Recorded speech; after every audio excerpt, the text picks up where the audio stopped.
Hello everybody, it's Dr. K here. Let's talk freedom of speech, let's talk censorship, let's talk communism, and let's talk what it means for all of us going forward. Dr. Katka here today for Sunset Musings. Of course, we're gonna talk a beautiful sunset. Sun is setting, and to the side of it is a monsoon cloud with rain. That's always beautiful, always beautiful. So, where do we start? Where do we start? I just do want to share with you what happened. As you know, I was very inspired to answer questions actually that have been coming to me about certain topics, as you know. And our video, we post all of our Facebook Lives video on YouTube, and our video has been instantaneously taken off of YouTube as soon as we posted it up there. So what that did for me, it really had me ponder, it really had me take a step back, pause. I went through my emotions, like, what do I feel? I got some comments from you, thank you for that, and congratulations to being in the censorship sphere. And I thought, okay, that's a good one to think about as that.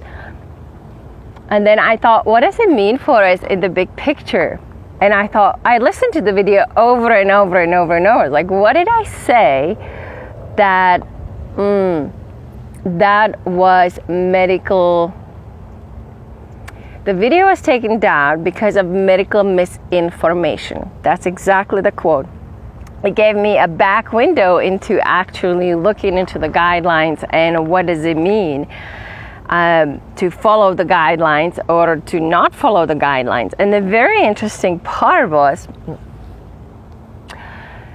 it was taken down for medical misinformation. And when I went digging, I realized that medical misinformation is everything that opposes the WHO guidelines, the World Health Organization, and everything that the World Health Organization says, if there's anything opposing to that, that is medical misinformation.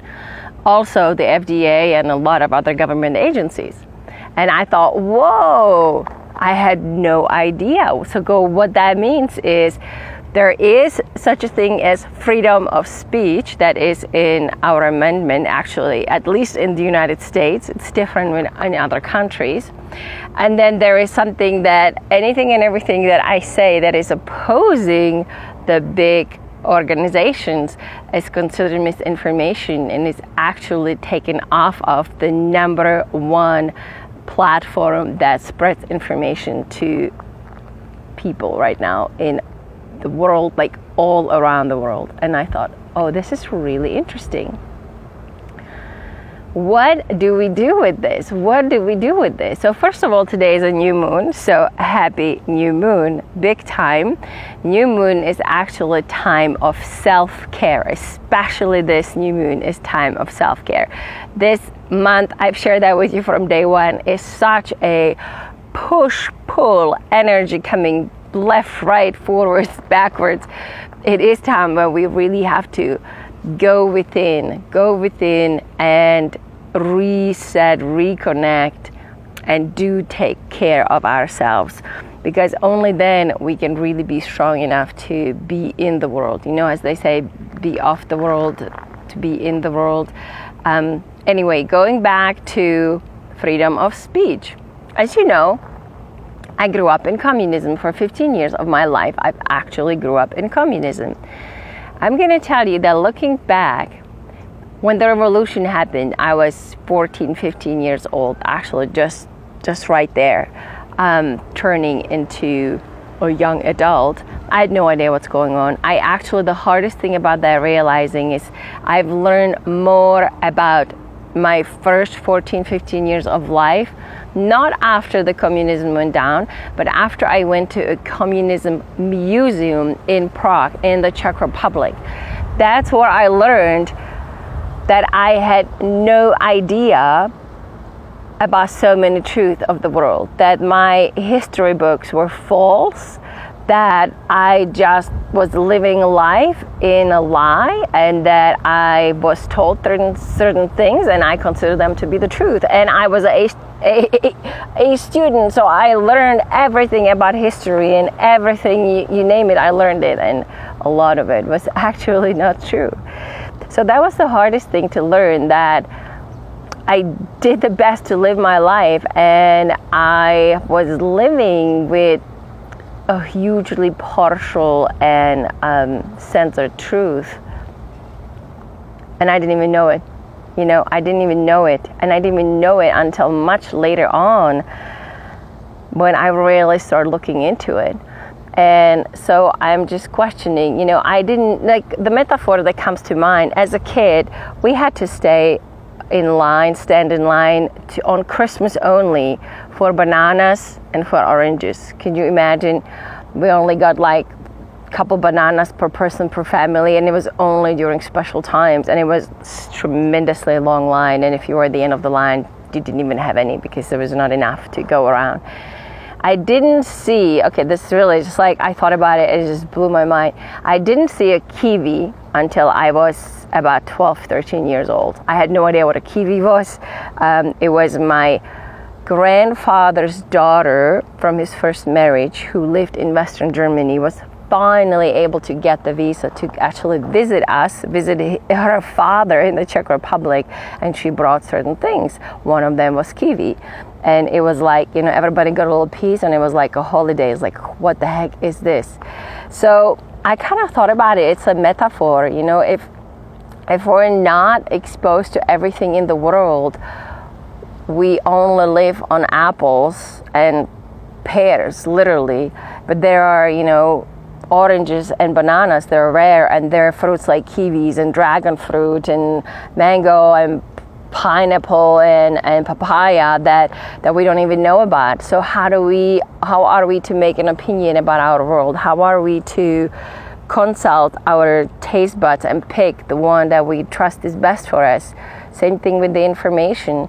If we're being given information from only one source, and we are asked to trust the source, but also forced to trust the source, and then there is 10 other pieces of information that we need to make our opinion, our informed decision, that is going to go with us for the rest of our life, that is going to make our body strong, healthy, or opposite.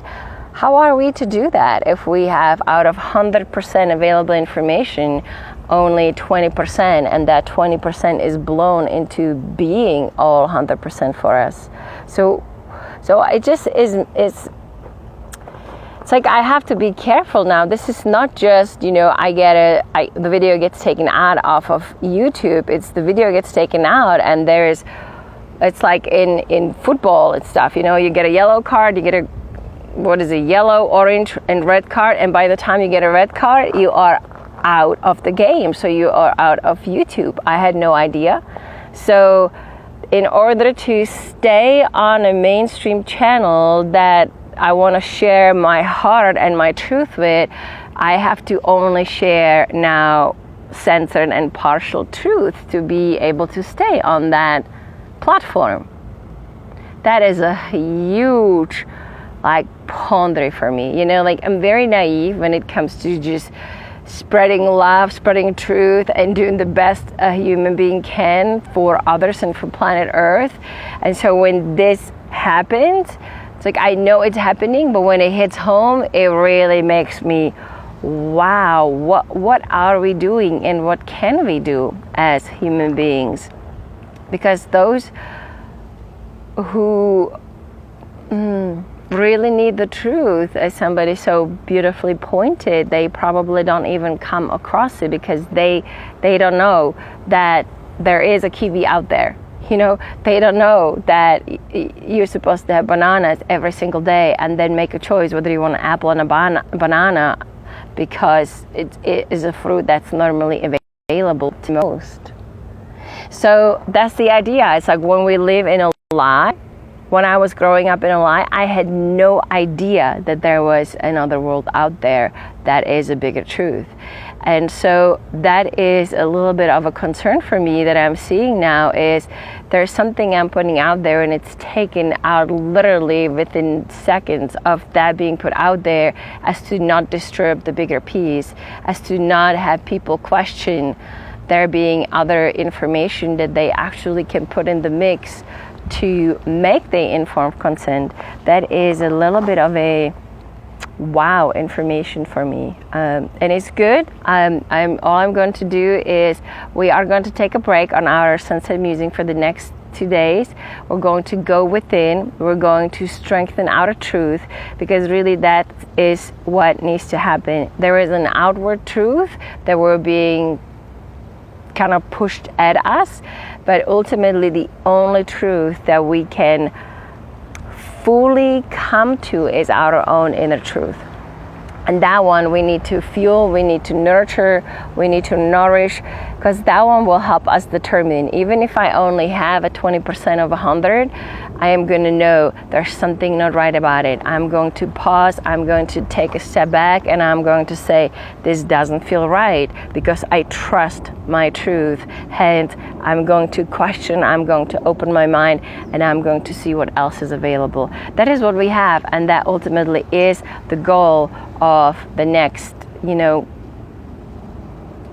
I would say, chapter in our lives that is happening right now. It's like the pre-COVID, post-COVID really is what is going to be right now. So as we are approaching the sunset, I'm just going to say thank you all for literally just trusting your truth, for learning, that there is more in life, and that the only power and truth lies within. That is the big message that I have every single day, and more so today than ever. If anybody of you knows, like somebody told me, you're gonna learn the keywords and not say them. It's like, I speak, me, I speak from my heart, I speak what comes, I speak, there's no, I don't have notes, so it's like things come through and I share them. So it's going to be a little bit tough. I can kind of feel myself holding back, like, what can I say, what can I not, like, holy smokies, like, if we post this is going to be, can I even say COVID-19 anymore? Like, I'm serious. This is wild. So anyway, if anybody has any thoughts, send them to me. And for now, have a beautiful evening. Have a powerful new moon. Do remember that the new moon is time to go within. No matter what is going on in your life, just go within. Whether it's for 10 minutes a day or an hour a day, it's really important. Today is the day to start the daily routine, if you will, if that is not yours yet. Many blessings. Thank you for your support and all the best. Take care. Bye-bye.